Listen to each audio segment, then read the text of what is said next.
Hello everyone, welcome back to SK chemistry classes. और आज हम क्लास 11th के केमिस्ट्री के चैप्टर नंबर 3 तत्वों के वर्गीकरण और गुणधर्मों की आवर्तिता, इस चैप्टर से संबंधित टॉपिक्स को पढ़ेंगे। ये टॉपिक उत्तर प्रदेश सरकार के निर्देश के अनुसार 30% सिलेबस को कम करने के बाद बनाया गया है, जिसमें हम शुरुआत करते हैं चैप्टर की। तो आप देख सकते हो सबसे पहले आता है आधुनिक आवर्त नियम तथा मेंडलीव की आधुनिक आवर्त सारणी। सबसे पहले हम बात करेंगे कि मेंडलीव को आवर्त सारणी बनाने की ज़रूरत क्यों पड़ी या फिर तत्वों को वर्गीकरण की आवश्यकता क्यों पड़ी। देखिए, बहुत समय जब एलिमेंट्स की खोज हो चुकी थी, तब उन सभी के स्टडी करने के लिए कि किसकी क्या प्रॉपर्टी है, कौन किस तरह की फ़िज़िकल प्रॉपर्टी शो करता है, कौन किस तरह की केमिकल प्रॉपर्टी शो करता है, और उनका ह्यूमैनिटी के लिए हम कहाँ यूज़ कर सकते हैं, तो इन सारी चीज़ों को की नॉलेज के लिए एलिमेंट्स को क्लासीफाई करना बहुत ज़रूरी था। और उसी क्लासिफिकेशन में सबसे पहले हमारा आता है आधुनिक आवर्त नियम और मेंडलीव की आधुनिक आवर्त सारणी, जिसके अनुसार एलिमेंट्स हमारे इस समय क्लासिफाइड हैं। तो जिसे आप देख सकते हो दीर्घाकार आवर्त सारणी भी कहा जाता है। तो जैसा कि आप स्क्रीन पर देख सकते हैं, समस्थानिकों, संभारिकों और रेडियो एक्टिव तत्वों की खोज के बाद मोजले नामक वैज्ञानिक ने यह सिद्ध किया कि परमाणु क्रमांक तत्वों का मौलिक गुण होता है, ना कि परमाणु द्रव्यमान। क्योंकि प्रीवियस में परमाणु द्रव्यमान को तत्वों का मौलिक गुण माना गया था, लेकिन वो चीज़ गलत साबित की मोजले ने, और यह बताया कि परमाणु द्रव्यमान न होकर परमाणु क्रमांक तत्वों का मौलिक गुण होता है। और इस आधार पर मेंडलीव ने आधुनिक आवर्त नियम दिया, जो कहता है तत्वों के भौतिक तथा रासायनिक गुण उनके परमाणु क्रमांकों के आवर्ती फलन होते हैं।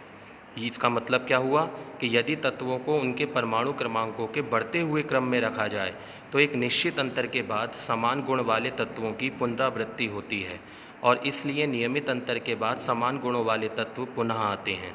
आधुनिक आवर्त नियम के आधार पर मोजले ने तत्वों को उनके परमाणु क्रमांकों के बढ़ते हुए क्रम में रखकर एक नई सारणी बनाई, जिसे मेंडलीव की आधुनिक आवर्त सारणी या दीर्घाकार आवर्त सारणी कहते हैं। अब इस बनने वाली दीर्घाकार आवर्त सारणी की प्रॉपर्टीज़ क्या थी, तो वो आप जैसे कि देख सकते हो, आधुनिक आवर्त सारणी को क्षैतिज पंक्तियों और ऊर्ध्वाधर स्तंभों में बांटा गया, यानी वर्टिकल और हॉरिजॉन्टल लाइंस में इसको डिवाइड किया गया। सेकंड प्रॉपर्टी है, क्षैतिज पंक्तियों को आवर्त और ऊर्ध्वाधर स्तंभों को वर्ग कहते हैं। तीसरा, इस सारणी में 7 आवर्त हैं जो 10 क्षैतिज पंक्तियों द्वारा बने होते हैं, जिन्हें हम श्रेणियाँ कहते हैं।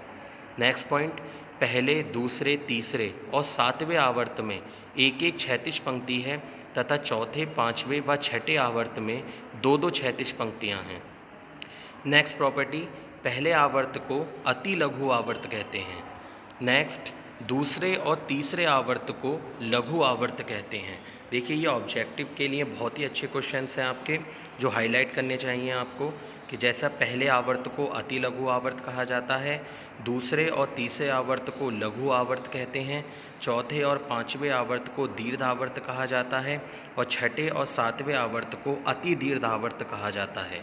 अब इनके नाम ऐसे क्यों पड़े हैं आवर्तों के, उसके लिए आप एक छोटी सी टेबल नीचे है वो देख सकते हैं कि जो आवर्त संख्या 1 है उसे अति लघु आवर्त इसलिए कहा जाता है क्योंकि उसके अंदर उपस्थित तत्वों की संख्या, एलिमेंट्स का नंबर केवल 2 है।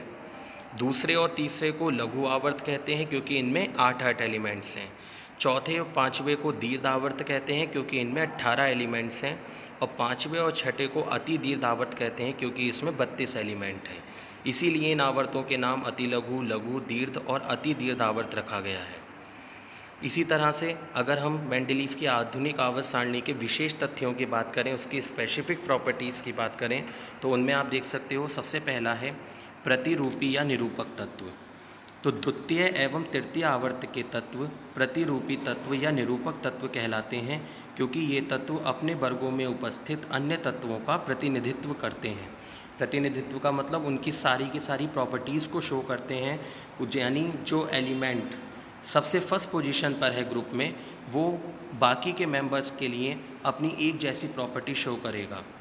सेकंड, इसकी स्पेसिफिक प्रॉपर्टी आती है आपकी विकर्ण संबंध। मेंडलीव की आधुनिक आवर्त सारणी में यह देखा गया कि द्वितीय आवर्त के तत्वों के गुण तृतीय आवर्त के उन तत्वों के गुणों से मिलते जुलते हैं जो उनके विकर्णी अभिमुख हैं। विकर्णी अभिमुख का मतलब डायगनली उनसे रिलेशनशिप रखते हैं, जिसका एग्जाम्पल आप देख सकते हो, द्वितीय आवर्त में लिथियम के गुण तृतीय आवर्त में मैग्नीशियम के गुणों से मिलते जुलते होते हैं। जिसको एक छोटी सी टेबल द्वारा आपको एक्सप्लेनेट किया गया है कि द्वितीय आवर्त में लिथियम, बेरिलियम, बोरॉन, कार्बन और तृतीय आवर्त में सोडियम, मैग्नीशियम, एल्यूमिनियम, सिलिकॉन।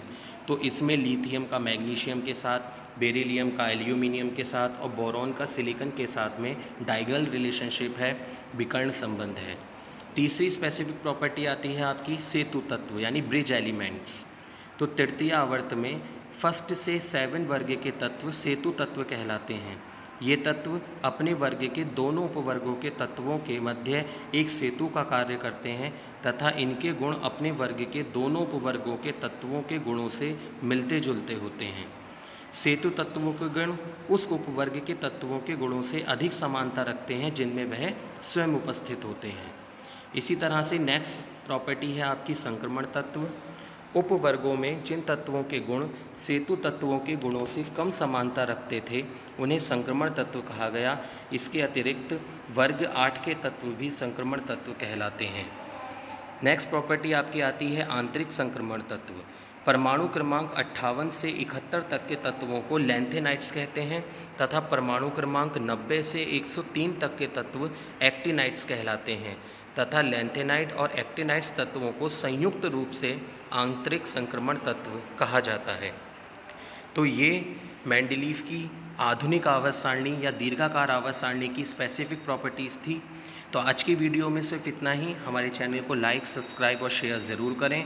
जुड़े रहें, सुरक्षित रहें, stay connected, stay get knowledge. Thank you, have a nice day.